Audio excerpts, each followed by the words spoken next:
Alright, there's the oil return line into the oil filter. That's where it goes. I got a K&N oil filter right there. And that's the oil return line right there. So you see it's a little bit wet. Shouldn't be like that. So this is the Genesis Coupe 2-liter turbo. That's where it's leaking a little bit of oil. Right there on that return line to the oil filter. So it's from the top of the turbo.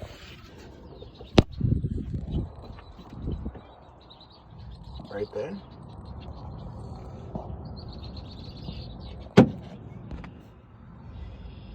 And it goes all the way to the oil filter. Kind of hard to see in there. Don't got my light on. But you can see it better over here on this side. Yeah, right there.